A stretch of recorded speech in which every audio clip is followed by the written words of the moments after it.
Hey y'all, hey, welcome back to my channel. So I'm super excited to have you guys with me today. I am Shamanda, producer, therapist, screenwriter, researcher, author, all of that. So welcome back to my channel if you've been with me for a while, and welcome if you are new. That is me. And today I want to tell you guys my Crohn's disease story. And the reason why I wanted to share that with you today is because this week, from December 1st through the 7th, is Crohn's and Colitis Awareness Week.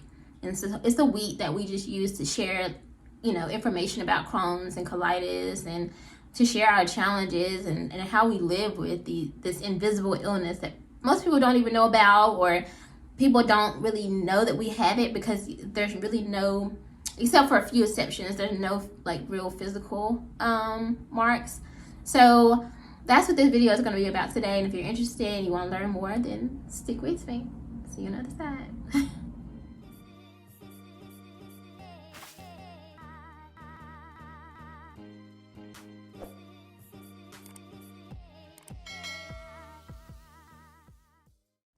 All right. So first, I would like to say that I have been in remission for over 20 years. And remission means that you don't have any severe symptoms, or you don't live with basically you don't live with the symptoms of it. And I say remission because I don't have the chronic stomach abdominal pain that I lived with before. But I do still have some of the symptoms. I still have low iron. I still am fatigued. I still have some depression sometimes that I sometimes can't explain.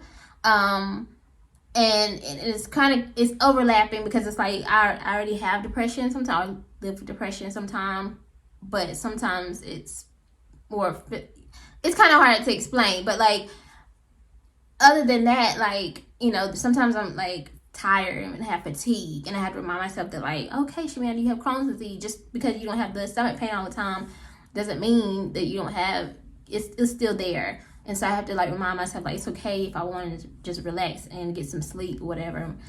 You're not being lazy, all those type of things. But for the most part, I've been in remission.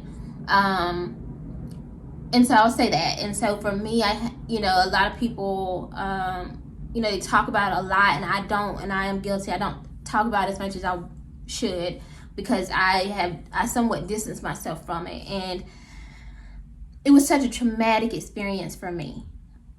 It was a very, very, very traumatic experience for me, and if I'm being very honest and transparent about it. And so I think that as I created more and more distance from it, and the years went by and I didn't have the symptoms, it just was I can act it's not there, and the reality is I still live with it. It's still there. So my story begins when I was about 11. I think I was 11 or 12. I do remember. And I was sitting, my mom was doing my hair or something. We were sitting in the living room, and my stomach started hurting really, really bad. And I just couldn't understand. I feel like it had been hurting for a week, but at that point, I was just so in such pain. I was just I can't ignore this anymore. And I was complaining about it.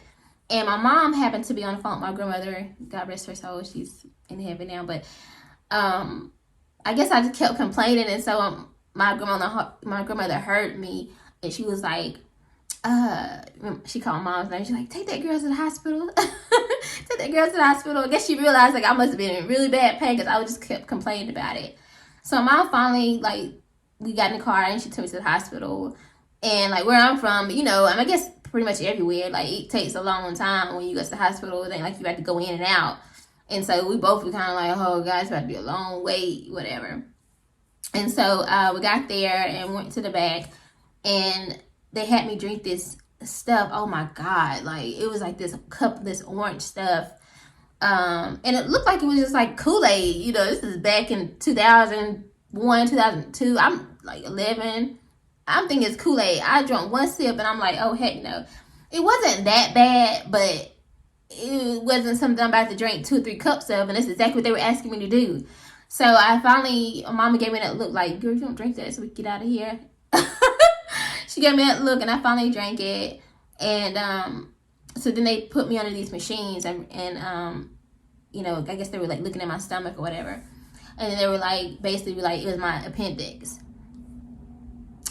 I think that's probably, I'm not sure, and I got to do some more research and look at what's happening in the world right now of Crohn's, but like, I'm pretty sure people are getting misdiagnosed a lot and getting their appendix taken out, and that's not even it.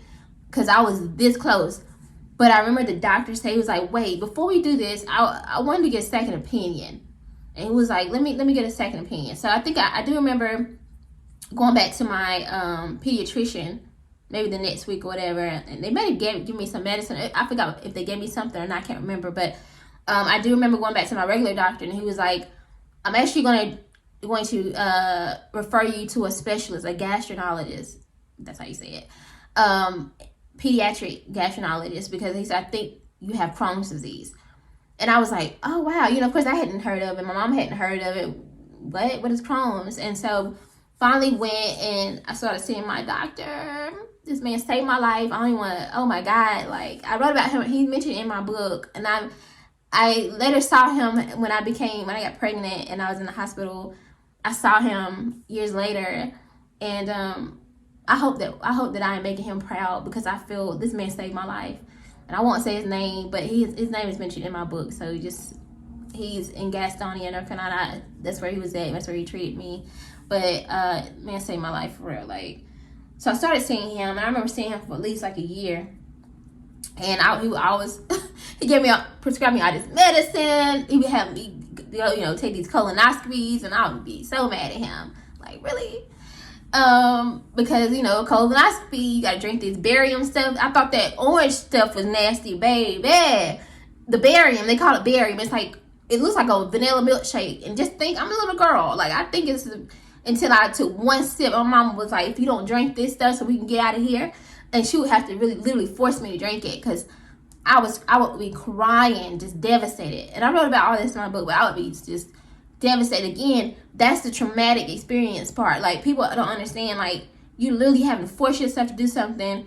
I wanted to vomit, because that's how nasty it was. But I'm having to force myself, and I'm just a little girl. I shouldn't have to be in a hospital having to do this. Like, are you serious? And so colonoscopies, 2 or 3 a year, like literally. And I remember, I would have to go see him maybe once a month, or every month, 2 months. I forgot how often it was, but go see him. He would always like press on my stomach. Does it hurt there? Does it hurt there? Does it hurt there? That's kind of how he would know, I guess, where it was inflamed at. Obviously, at this point, I didn't know this stuff, but then he prescribed me all these medicines, and I can't swallow pills even to this day. And they would be these really big old pills, but it was to keep the inflammation out of my intestines, because ultimately that's what Crohn's is. It's like you basically have stomach ulcers, and they are inflamed. And that's very simplifying it, but that's how I explain to people so they can kind of understand and get an idea.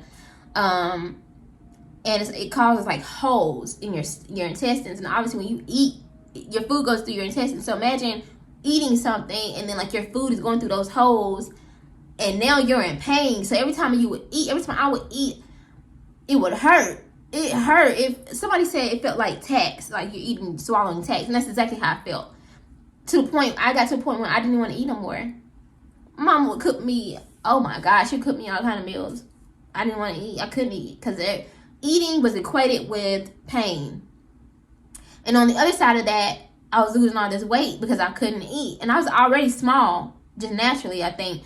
So I was losing all this weight. I couldn't eat.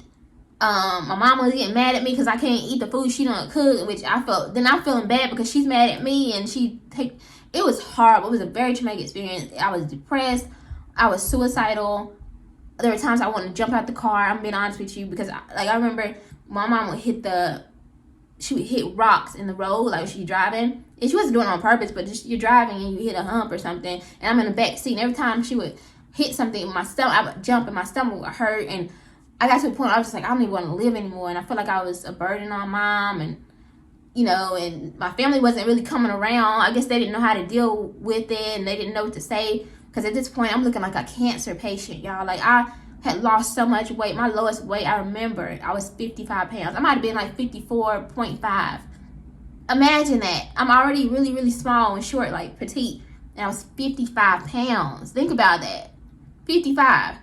So it was getting so bad. He gave me Remicade transfusions. I was getting those every 3 months. And for a period of time, that started working. It was the only thing that ever worked for me. People always ask me what medicine worked. The Remicade worked for me. It really did. But I think my Crohn's was so severe that I don't think there was...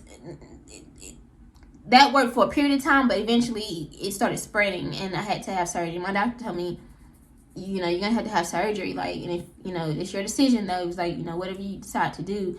And, I didn't know. I was so depressed at the time. I was like, I really don't even know. Really, I just want to say I really don't care. Honestly, I just want to die. That's how I felt. I'm going to be honest with you. Very, very honest. It is, people they think that it's just a physical thing, but it's a mental and emotional thing too. It's very traumatizing. You're watching, I'm a kid, I'm watching everybody else playing and living their lives. And I'm 11, 12 years old. And I'm dying, literally dying. And I'm like, why? Why me? What did I do to deserve this? I don't understand. Like, why? And nobody, people, oh, I'm praying for you and I hope you, and I don't want to hear none of that. Like, I can put myself, and I remember, and I understand what people who are like living with terminal illnesses, what they're going through, that grieving process. In the different stages of grief, right? Like you can have a stage of being angry. And I was in that stage because I'm like, I don't want to hear none of y'all saying none of that to me.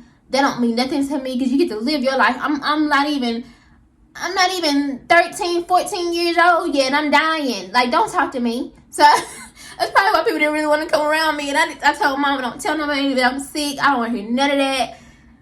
Oh, it was horrible, y'all. Oh my God. It was horrible. Horrible. Oh, it was horrible. It was horrible. It was horrible. I would not wish that on anybody ever. I remember being in the hospital, having to go in and out the hospital because I was in pain all the time, and seeing other kids. I was in like this children's hospital. I'm seeing other kids. They had cancer and stuff. They're dying, and I'm passing their rooms. Even when I had my surgery, I remember like walking down the hall, holding my, the pump. And walking in the hall, seeing all these kids and stuff. And I'm just like, oh my God, what is this? Like, I couldn't believe my life. And if you know my story, you know I had already went through stuff. I had already watched and experienced domestic violence and watched it. So this was like another layer of trauma for me. I'm like, you gotta be kidding me, God. I couldn't understand. And I remember maybe like a month or so before I had my surgery, I had to make a decision quickly. Like, am I going to have the surgery? Do I want to live? I remember doctor asking me, do I want to live? Like, and I prayed because I'm like, I don't know. Like, I don't understand. And I remember I was watching Joel Osteen on the TV. My mom had went somewhere to the store or something. I was sitting on the couch. I was watching that. And I just broke down. I just cried. I said, God, I do want to live. I know there has to be more to this life for me. I'm a kid. I'm a child. I haven't even lived my life yet. I haven't even really had a boyfriend yet. My life there's still more for me. There has to be. And God he's like, yeah, there's so much more for you. Like, this is not where it ends for you. And in that moment, I believed him. So I said, yeah, God, I want to live. And I just cried, sat there on that couch and listened to Joel Osteen. And I just cried. And I remember my daddy, my uncle came and they prayed with me. And then after that, I remember telling the doctor, yeah, we're gonna have the surgery. We all talked to him, whatever. And he had me a home health nurse come in, and she gave me a PICC line on my arm. But I still have it on my arm still. Her name is Rhonda. I love her. This lady helped save my life too. And they gave me the bag of food, liquid food, and they fed me. I carried that bag around with me everywhere. And I got to about 75 pounds because he was like, it's imperative that you gain some weight because in case you get an infection.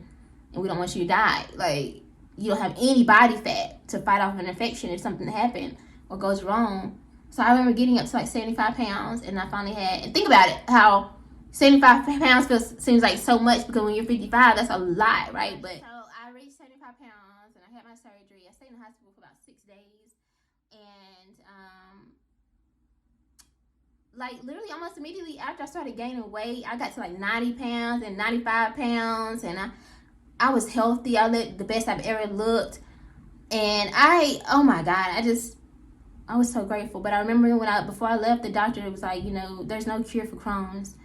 And normally within 5 years it comes back. And so that has affected me this whole time. Like, people think that, I just went on my life and I was good. But imagine being that young and then your doctor tells you, but it's going to come back eventually.